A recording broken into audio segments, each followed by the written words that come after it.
If you've ever had that annoying delay in your signal when you're tracking, this video is for you. It's called latency, and I'm going to show you exactly how to control it, how to get rid of it, and when you might actually want to use it to improve your CPU performance. Let's get started. Latency is the delay from when a signal goes into your DAW to when you hear it back. Here's what it might sound like if you're experiencing latency. It's actually caused by your CPU. It takes time. Not a lot of time, just a tiny fraction of a second for your CPU to process and play back your audio. Some plugins will add additional latency in order to process your audio. That's why it's really important if you want to use your plugins while you're tracking and producing that you use real-time plugins like Xpitch in real-time mode or zero latency plugins like Xvox Pro, Xvox, Xrider, etc. Xpitch is the most real-time tuner ever built with absolutely no detectable latency. Just click on the real-time button to use it when you're tracking. Xvox, Xvox Pro, Xrider, these are all zero latency plugins, which means they add absolutely no latency. So this chain right now with Xpitch, Xvox Pro, and Xrider will add no additional latency. So once you make sure you're using plugins that don't add latency, there's an important setting in your DAW that will control the amount of overall latency that your DAW requires. And that is called the buffer size. It's usually found in your DAW settings, and it might be called I/O buffer size.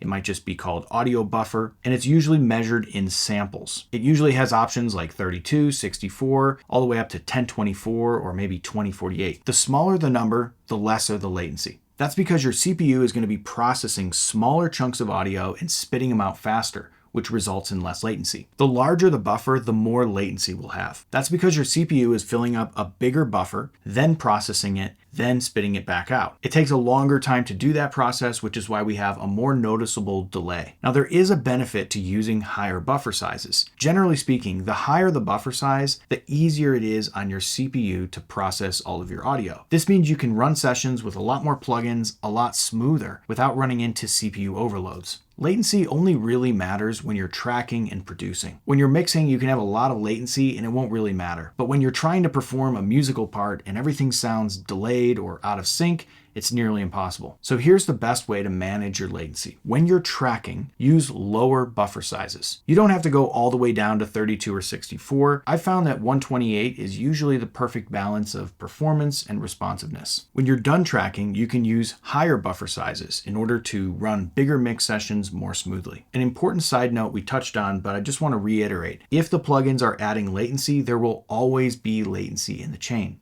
even if you're using a crazy low buffer size. So if you want to track with your plugins on, make sure they are real-time or zero latency plugins. If you learned something from this video, give it a like, subscribe for more tips like this, and as always, happy mixing.